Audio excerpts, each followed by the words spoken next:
நிகழ்ச்சிக்காக உமக்கு நன்றி செலுத்துகிறோம் ராஜா. இயேசப்பா, நம்மளுடைய படிப்பில் நீங்கள் செய்த பெரிய நன்மைக்காய் உமக்கு நாங்கள் கோடாக்கூடி நன்றிகளை ஸ்தோத்திரங்களை ஏறெடுக்கிறோம். தகப்பனை உம்மை நம்பி இருக்கிற ஒருவரையும் நீர் கைவிடாத தேவனப்பா, உயர்ந்த அடைக்கலத்தில் வைக்கிற தேவனப்பா. ஆண்டவரே, உண்மையான தாயருடைய சபத்தை கேட்டு அவருடைய மன விருப்பத்தை நீங்கள் நிறைவேற்றி அருமையான மகளை நீர் கர்த்தாவை முதன்மையாய் உயர்த்தி வைத்ததற்காக உமக்கு நன்றி.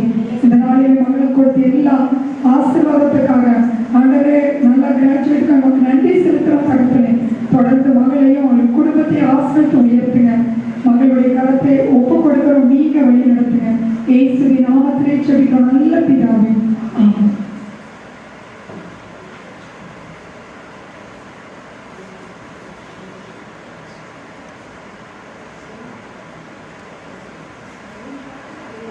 கர்த்தருடைய பரிசுத்த நாமத்திற்கு மகிமை உண்டாவதாக. இந்த நாளிலே கூட உங்கள் மத்தியிலே கர்த்தர் நம்மை கூட்டிக் கொண்டு வந்ததுக்காக கர்த்தரை ஸ்தோத்திரிக்கிறேன். என்னை அன்போடு அழைத்த அருமையான சுகுமாரன் அவர்களுக்கும் அவங்க குடும்பத்திற்கும் திருச்சபையில் இருக்கிற எல்லா மூப்பர் அவர்களுக்கும் இங்கே வந்திருக்கிற எல்லா விசுவாசிகளுக்கும் இயேசுவின் நாமத்திலே வாழ்த்துகளையும் ஸ்தோத்திரங்களையும் செலுத்திக் கொள்கிறேன். இந்த நாளிலே கர்த்தர் எனக்கு கொடுத்த வார்த்தையை சங்கீதம் 21 முதல் வசனத்தின் மூலம் உறுதிப்படுத்தினார். கர்த்தாவே, உங்களுடைய வல்லமையிலே ராஜா மகிழ்ச்சியா இருக்கிறார். அந்த வார்த்தையை வாசித்த உடனே என்னுடைய உள்ளத்துக்குள்ள ஒரு சந்தோஷம் வந்தது. கர்த்தர் இந்த நாளில் எனக்கு கொடுத்த வார்த்தை தேவனுடைய வல்லமையை குறித்து பேசும்படியாக என்னோடு கூட பேசினார்.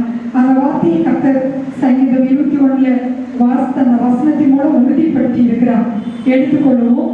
யாத்ராகம புஸ்தகம் 9:16. யாத்ராகமம் 9:16 யாராவது ஒருவர் எடுத்து வாசிக்கலாம்.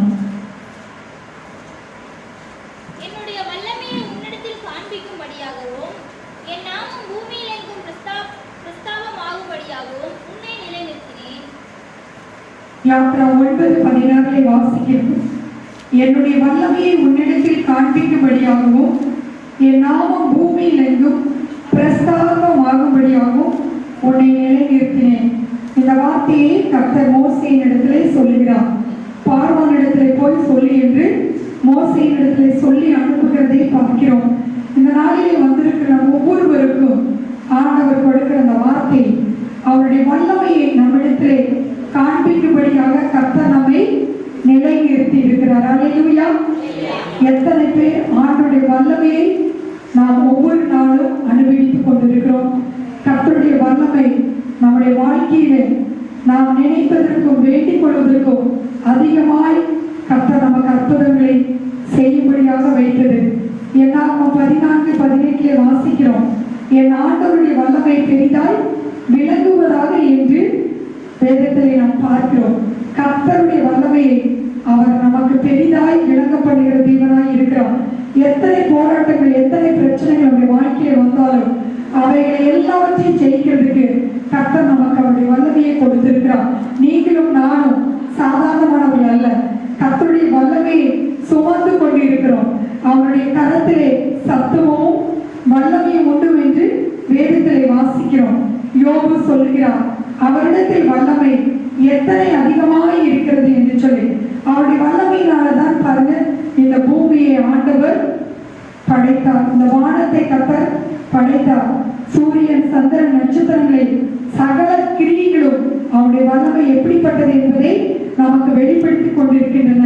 ரோமர்களை நாம் வாசிக்கும் பொழுது அவருடைய தேவத்துவம் வல்லமை என்பது உலகம் தோற்றத்துக்கு முன்னமே கர்த்தர் பார்த்தீங்கன்னா அவருடைய வல்லமையை வெளிப்படுத்தி இருக்கிறார். உலக தோற்றம் முதல் அவர் யார் என்பதை அவரால் சிருஷ்டிக்கப்பட்ட எல்லாவற்றின் மூலமாக நாம் காண முடியும். வேதத்திலே நாம் பார்க்கும் பொழுது உபாகமம் 3:24 வாசிக்கிறோம். உபாகமம் 3:24.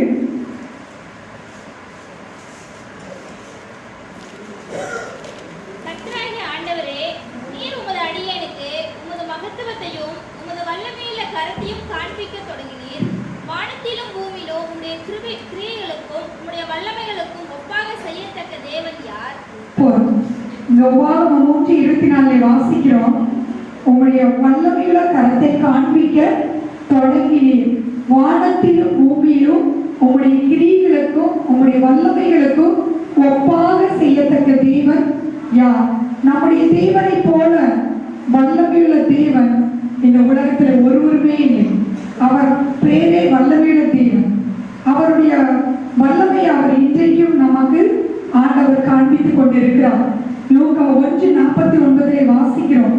மரியாள் தேவனை புகழ்ந்து சொல்லும் பொழுது, வல்லமையுடையவர் மகிமையானவர்கள் எனக்கு செய்தார் என்று சொல்லுவதை பார்க்கிறோம்.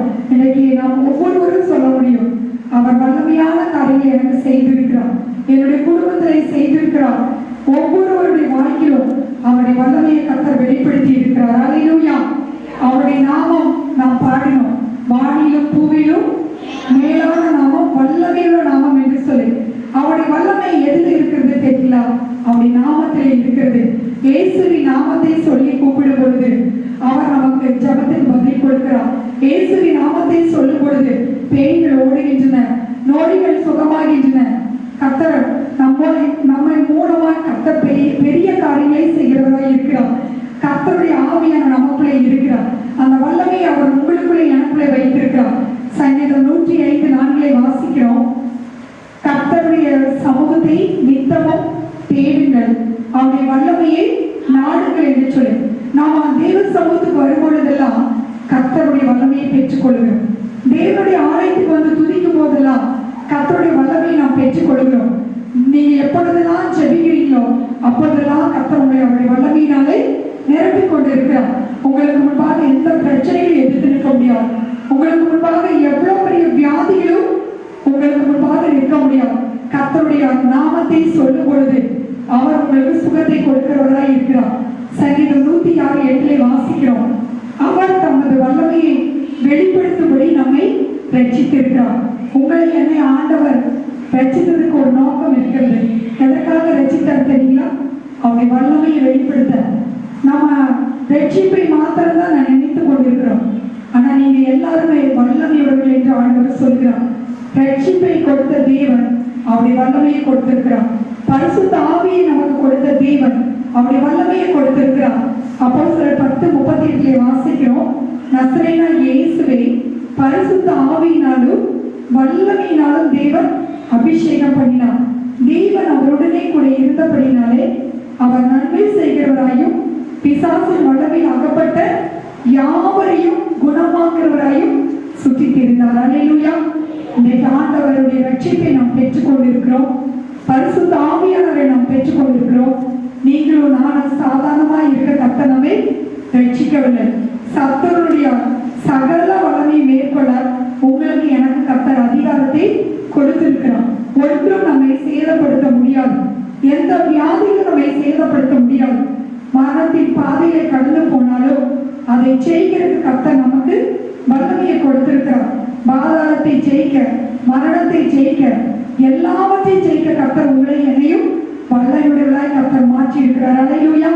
நீங்க விசுவாசிக்கிறீங்களா? கர்த்தர் உங்களுக்குள்ள அந்த வல்லமையை வைத்திருக்கிறார். எபேசியர் 3:20 வாசிக்கிறோம். அந்த வல்லமை நமக்குள்ளே கிரியை செய்து கொண்டிருக்கிறது.